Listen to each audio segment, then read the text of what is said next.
एक बार जोरदार तालियां इस चर्चा की शुरुआत करेंगे, क्योंकि देश को सबसे बेहतर तरीके से बदलने वाली ऐसी बहुत सारी योजनाएं हैं जो पाटिल साहब के नेतृत्व में आगे बढ़ी हैं, देश को मजबूती देने वाली।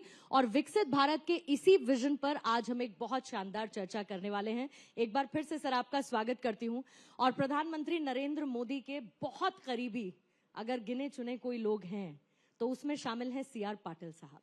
प्रधानमंत्री नरेंद्र मोदी ने 12 साल का कार्यकाल पूरा किया है। अगर मैं आपसे कहूं कि 3 शब्दों में प्रधानमंत्री के इस कार्यकाल को अगर आप समराइज कर सकें तो वो 3 शब्द कौन से होंगे?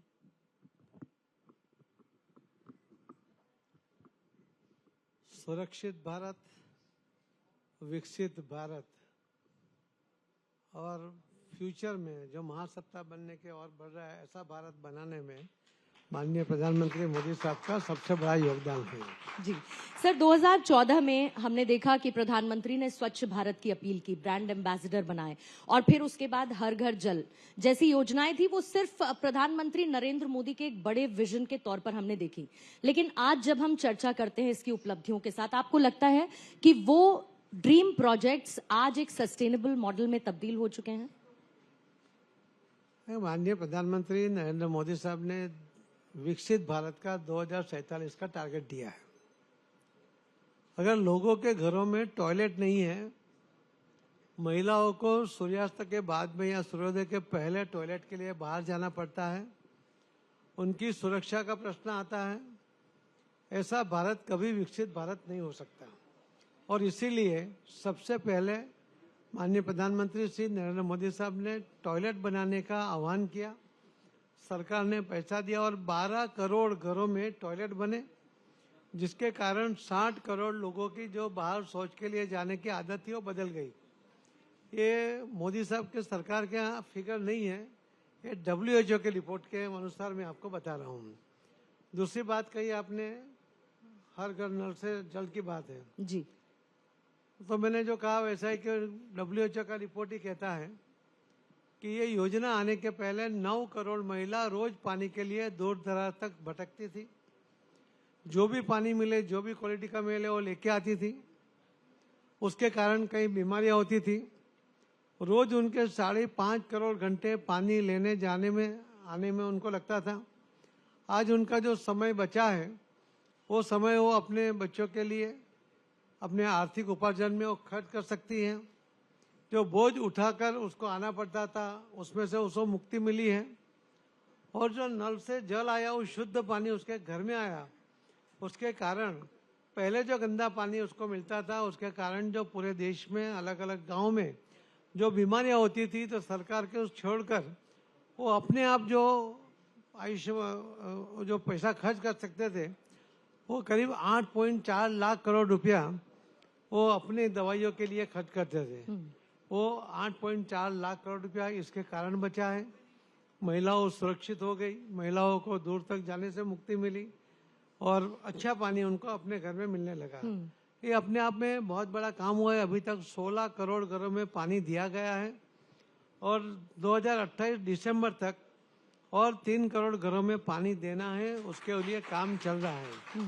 तो विकसित भारत कहना तो आसान है, मगर विकसित भारत तक आगे बढ़ने के लिए अगर हम टॉयलेट नहीं बनाएंगे, अगर हम पानी नहीं देंगे तो विकसित भारत संभव ही नहीं है। तो ये प्राइमरी है। ऐसी बहुत सी योजना है तो बहनों के लिए गैस के कनेक्शन दिए गए, महिलाओं को सुरक्षित रखने के लिए और कई कदम उठाए गए, हर सेक्टर के लिए काम किया गया। तो विकसित भारत तक पहुंचने के लिए सभी आवश्यक योजना में से ये दोनों योजना है और जो दोनों हमारे मंत्रालय की है। बिल्कुल। और 15 crore 83 lakh to be precise ये नल कनेक्शन जो पहुंचा है एक बहुत बड़ी उपलब्धि है। लेकिन साथ ही आपने क्योंकि महिलाओं का जिक्र किया, जब प्रधानमंत्री ने सोचा कि हर घर में शौचालय बनना चाहिए, आज जब हम बात करते हैं आपको लगता है कि महिलाओं के सम्मान को लेकर, एक डिग्निटी को लेकर एक बहुत मजबूत स्तंभ के तौर पर इस योजना ने काम किया है? योजना के कारण मैंने कहा कि महिलाओं तो सुरक्षित भी हो गई और महिलाओं को पहले अगर शौच के लिए जाना था तो सूर्यास्त की वो वेट करती थी, तो पूरा गंदगी अपने शरीर में लगती थी, उसके कारण उसको कई प्रकार की बीमारियां भी होती थी। और जो उनके बच्चे भी शौच के लिए बाहर जाते थे, उनको जो डायरिया के वजह से हर साल करीब 60,000 बच्चों की मौत होती थी। पहले ही 5 साल के अंदर करीब 3 लाख बच्चों को मौत से बचाया गया है। तो अपने आप में ये योजना बहुत अच्छी तरह बनी है। मैं उसी की मीटिंग अभी करके आया हूँ, दोनों हमारे जल जीवन मिशन का और स्वच्छता का। वहाँ पर हम जो टॉयलेट बने हैं उसको कैसे डबल फीट बनाए, कैसे उसको स्वच्छ रखे, उसके बारे में अभी हम प्लानिंग कर रहे थे। तो माननीय प्रधानमंत्री मोदी साहब छोटी छोटी बातों को ध्यान में लेकर लोगों की समस्या को हल करने के लिए जो काम करते हैं, उसी में की ये दोनों योजना है। लेकिन सर, विपक्ष की एक आलोचना है, इस क्रिटिसिज्म को आप कैसे देखते हैं, जब वो ये कहते हैं कि एक तो आपने हर घर नल तो पहुंचा दिया पर हर घर जल नहीं पहुंचा, और कहीं कहीं पर अगर जल पहुंच भी रहा है तो वैसी गुणवत्ता नहीं है।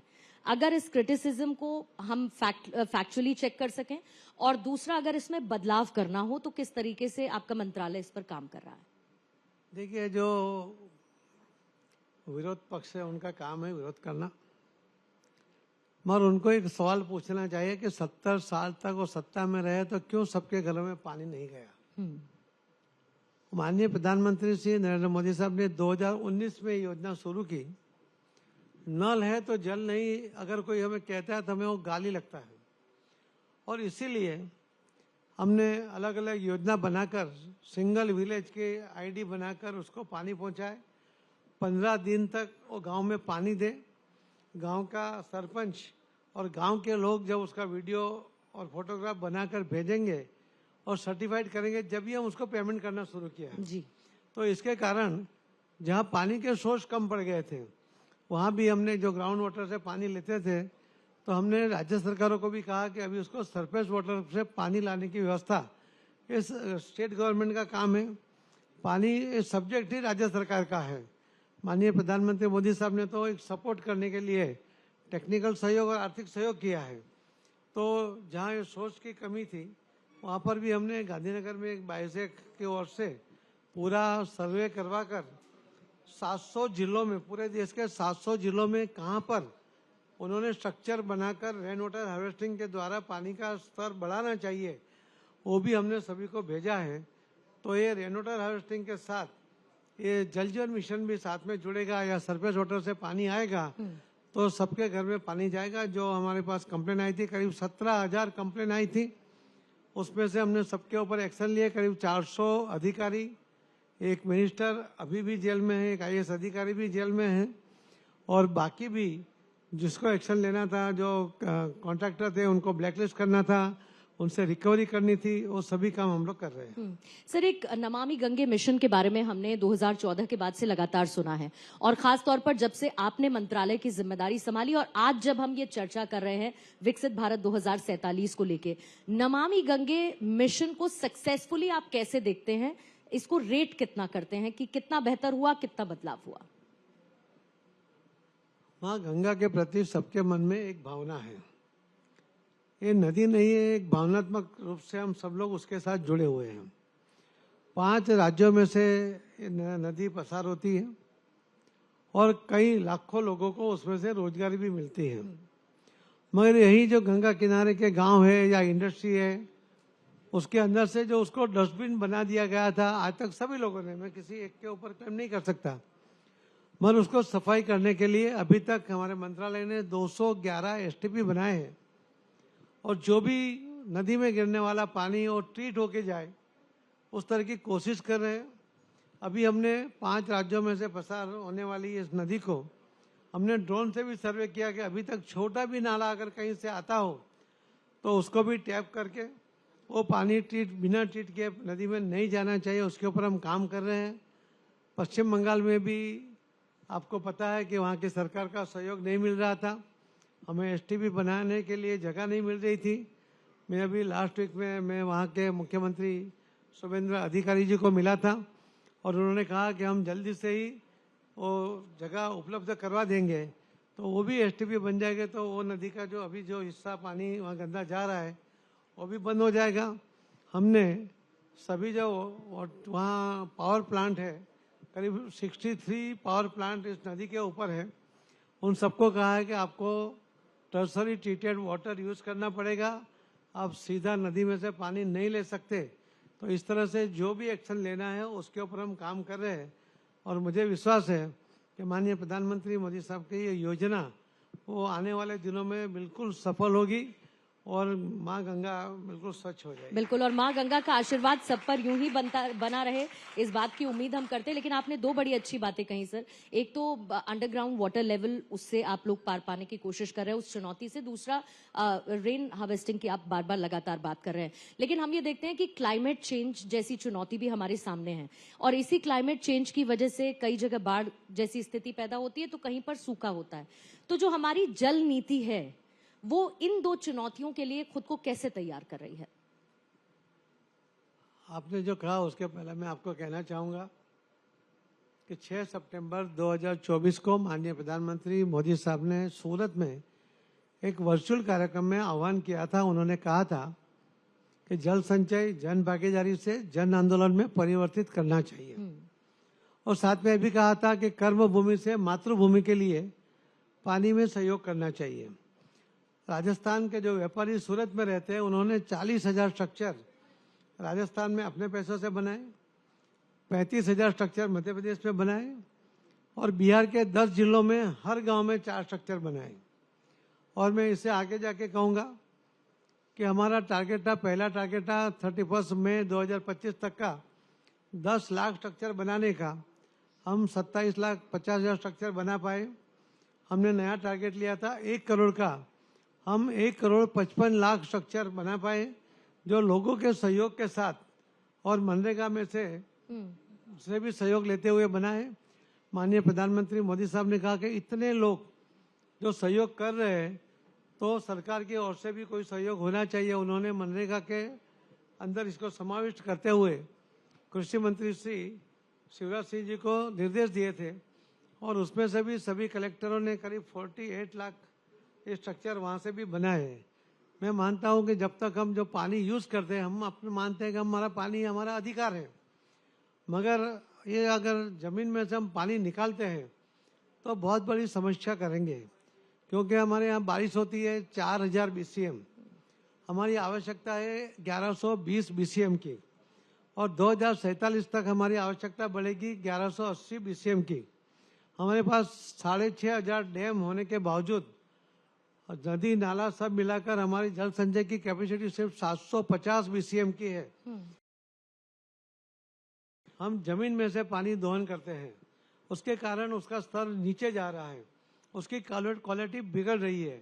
तो इसी को ध्यान में रखते हुए माननीय प्रधानमंत्री मोदी साहब ने भी आह्वान किया और जल संचय के लिए जो लोगों ने सहयोग किया कि catch the rain water harvesting, इसके अंदर 1,55,00,000 स्ट्रक्चर बने हैं।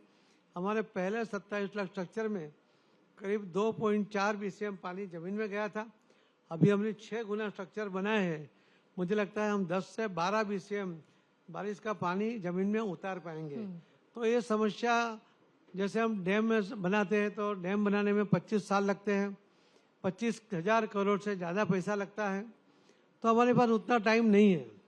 और जो नदियों पर डैम बनने जैसी नदियाँ हैं वो सब बन गई है या अभी बन रहे हैं, तो नई नदियाँ भी बहुत कम बची है कि जहाँ ऐसे डैम बन पाएंगे।